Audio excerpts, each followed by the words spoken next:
Hello everyone, welcome back to Shriji kitchen. આજે અમે તમારા માટે લઈને આવ્યા છીએ સુરતની સ્પેશિયલ આલુ પૂરીની રેસિપી. જો તમે મારી ચેનલ પર નવા હોય અથવા તો તમે મારી ચેનલને હજુ પણ સબસ્ક્રાઇબ ના કરી હોય તો જલ્દીથી નીચે રહેલા લાલ સબસ્ક્રાઇબ બટન પર ક્લિક કરો અને બાજુમાં રહેલા નોટિફિકેશન બેલને દબાવવાનું ભૂલશો નહીં. તો ચાલો હવે જલ્દીથી આજની રેસિપી જોઈ લઈએ.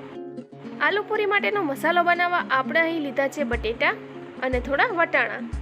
બંને વસ્તુઓને આપણે બાફવા માટે મૂકવાની છે.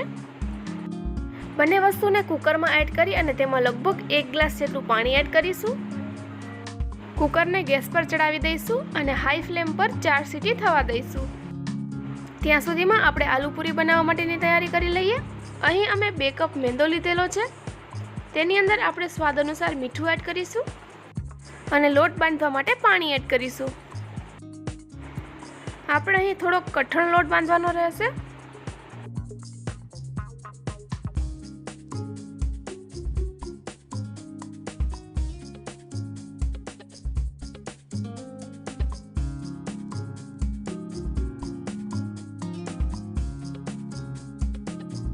તમે જોઈ શકો છો આલુ પૂરી માટેનો લોટ હવે એકદમ રેડી છે.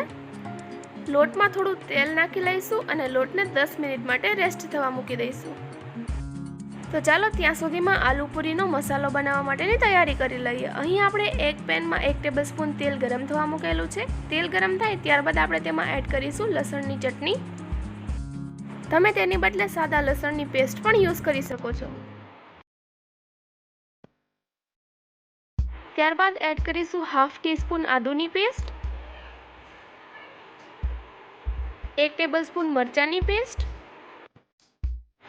બધી વસ્તુઓને સરખી રીતે સાંતળી લઈશું.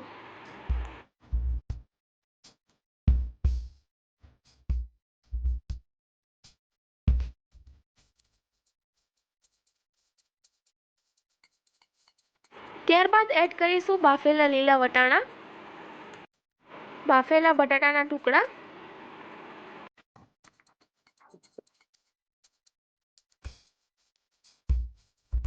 હવે બંને વસ્તુને મસાલા સાથે સરખી રીતે મિક્સ કરી લઈશું.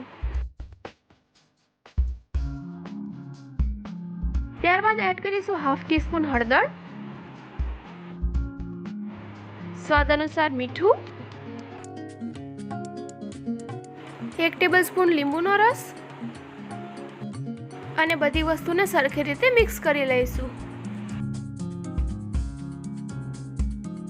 હવે મસાલામાં અડધી વાટકી જેટલું પાણી એડ કરી દઈશું અને બધી વસ્તુને સરખી રીતે ચડવા દઈશું.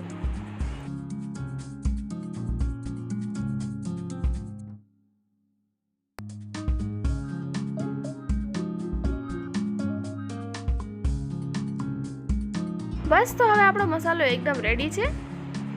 મસાલાને કોથમીર વડે ગાર્નિશ કરીશું. આપણો આલુ પૂરીનો લોટ પણ હવે એકદમ રેડી થઈ ચૂક્યો છે. ચાલો જલ્દીથી તેની આલુ પૂરી બનાવી લઈએ. લોટમાંથી આપણે આ રીતે મોટી રોટલી વણી લઈશું અને તેમાંથી નાની ગોળ આકારની પૂરીઓ કટ કરી લઈશું.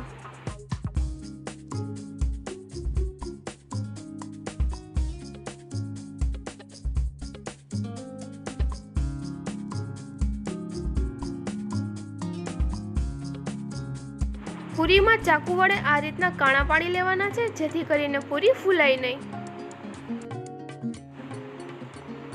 હવે આપણે એક કડાઈમાં તેલ ગરમ થવા માટે મૂકીશું. તેલ ગરમ થઈ જાય ત્યારબાદ આપણે તેમાં પૂરીઓ એડ કરી લઈશું અને તેને તળી લઈશું.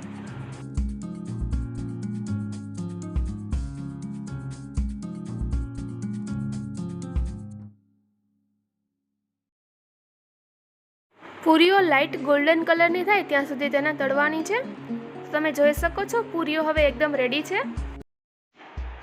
અહીં મેં પૂરીઓને પેપરની ડીશમાં ગોઠવી લીધી છે.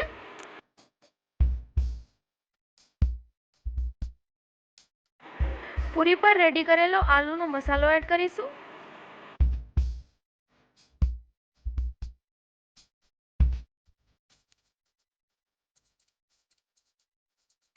હવે આલુના મસાલા પર આપણે ચવાણું એડ કરીશું.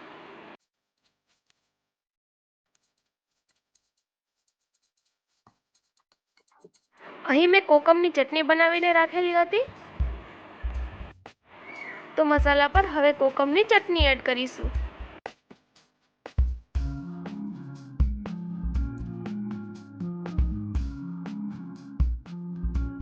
ચટણી ઉપર હવે આપણે મસાલા સિંગ એડ કરી દઈશું.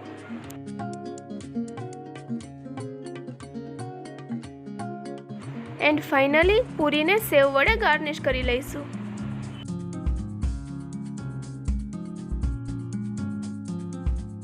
તો તૈયાર છે આપણી એકદમ સ્ટ્રીટ સ્ટાઇલ ટેસ્ટી આલુ પૂરીની રેસીપી.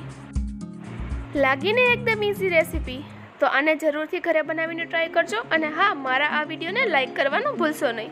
હું આવતી રહીશ આ જ રીતની નવી રેસીપીઝ સાથે. ત્યાં સુધી